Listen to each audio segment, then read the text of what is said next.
இந்தியாவிலேயே முதலா சென்னையில தான் மே தினம் கொண்டாடப்பட்டது அப்படின்னு முதலமைச்சர் மு.க. ஸ்டாலின் குறிப்பிட்டிருக்காரு.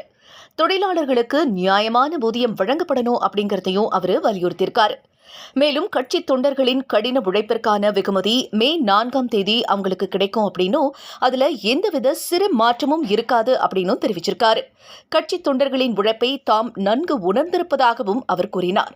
முத்தமிழறிஞர் கலைஞர் அவர்கள் மே தினத்தை ஊதியத்தோடு கூடிய விடுமுறை நாளாக அறிவிக்கும் சட்டத்தை தமிழ்நாட்டிற்கு மட்டுமல்லாமல் ஒட்டுமொத்த நாட்டிற்கே பொருந்தும் வகையில இயற்றினார் அப்படிங்கறதையும் நினைவு கூர்ந்தார். வரும் நாட்கள்ல மக்கள் தேர்தல் முடிவுகளை ஆவலோடு எதிர்பார்த்து காத்திருக்கும் வேளையில அடுத்த 2 அல்லது 3 நாட்களுக்குள்ள ஒரு நல்ல செய்தி வந்து சேரும் அப்படின்னும் மேலும் அவர் தெரிவிச்சிருக்காரு. அனைவருக்கும் உள்ளடக்கிய சமத்துவமான நல்லாட்சியை தற்போதைய அரசு தொடர்ந்து வழங்கி வருவதாகவும் இந்த பணி தொடர்ந்து முன்னெடுக்கப்படும் அப்படின்னும் முதல்வர் மு.க. ஸ்டாலின் தெரிவிச்சிருக்காரு. கருத வேண்டிய அவசியம் இல்லை. கழகத்துடைய உணர்வை உணர்ந்து கொண்டிருக்கக்கூடிய காரணத்தால் அந்த கருத்தை நான் எடுத்து வைத்திருக்கிறேன், தவிர வேறல்ல. ஆக அதே நேரத்தில் இன்று மே முதல் நாளை இன்றைக்கு தொழிலாளருக்குரிய அந்த மரியாதையை, மதிப்பை, அவருடைய உரிமையை இன்றைக்கு கொண்டாடக்கூடிய வகையில் இந்த நாளை கொண்டாடி கொண்டிருக்கிறோம்.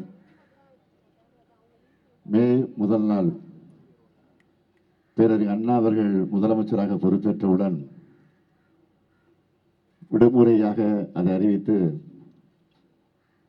அரசு விடுமுறையாக அதை அறிவித்து அதை கொண்டாட தொடங்கினார். ஊதியத்தோடு கூடிய விடுமுறையாக மட்டுமல்ல, அந்த விடுமுறை நாளை சட்டமாக்கி தந்தவர் அண்ணாவுக்கு பிறகு முதலமைச்சராக பொறுப்பேற்ற நம்முடைய முத்தமிழறிஞர் தலைவர் கலைஞர் அவர்கள். அது மட்டுமல்ல, தமிழ்நாட்டில் மட்டும்தான் இந்த மே முதல் நாள் கொண்டாடப்பட்டு கொண்டிருந்தது, அரசு விடுமுறையாக அறிவிக்கப்பட்டிருந்தது. இந்தியா முழுமைக்கும் இந்த விடுமுறை நாளை இந்தியா முழுமைக்கும் கொண்டு வர வேண்டும் என்று தலைவர் கலைஞர் அவர்கள் எடுத்து சொல்லி நாடாளுமன்றத்தில் நம்முடைய உறுப்பினர்களெல்லாம் குரல் எழுப்பி பிரதமராக இருந்த வி.பி. சிங் அவர்கள் அதை ஏற்றுக்கொண்டு தமிழ்நாட்டில் மட்டுமல்ல இந்தியா முழுமைக்கும் அரசு விடுமுறையாக, ஊதியத்தோடு கூடிய விடுமுறையாக அறிவித்து அதுவும் இன்றைக்கு கொண்டாடப்பட்டுக் கொண்டிருக்கிறது. இன்னும் ஒரு 2-3 நாட்களில் நம்முடைய தேர்தல் முடிவை எதிர்பார்த்து காத்துக் கொண்டிருக்கக்கூடிய உங்களுக்கு ஒரு நல்ல செய்தி வரும் என்ற நம்பிக்கை எல்லாருக்கும் இருக்கிறது. இந்த சூழ்நிலையில் நான் தெரிவித்துக் கொள்ள விரும்புவது, எல்லாருக்கும் எல்லாம் என்ற தத்துவத்தோடு தான், அந்த கொள்கையோடு தான் நாம் ஆட்சியை நடத்தி கொண்டிருக்கிறோம். ஆக அது தொடரும் தொடரும் தொடரும் என்ற உறுதியை எடுத்து சொல்லி,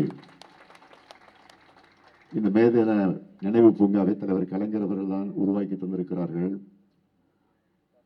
இந்த பூங்காவில் அமைக்கப்பட்டிருக்கக்கூடிய நினைவு சின்னத்தையும் தலைவர் கலைஞர் அவர்கள் தான் உருவாக்கி தந்தது மட்டுமல்ல, அது எப்படி அமைய வேண்டும் என்று பல முறை இந்த இடத்திற்கு நேரடியாக வந்து அதையெல்லாம் சரி செய்து அதை உருவாக்கி தந்திருக்கிறார்கள். இதற்காக இதை குறிப்பிட்டு சொல்கிறேன் என்று சொன்னால், தொழிலாளர்கள் மீது, தொழிலாளர் உரிமை மீது எந்த அளவுக்கு தலைவர் கலைஞர் அவர்கள் நம்பிக்கை வைத்திருந்தாரோ அந்த நம்பிக்கைக்கு பாத்திரமாக நான் மட்டுமல்ல, நாம் அனைவரும் ஒன்றிணைந்து பாடுபடுவோம், பணியாற்றுவோம், உழைப்போம் என்று சொல்லி விடைபெறுகிறேன். நன்றி, வணக்கம்.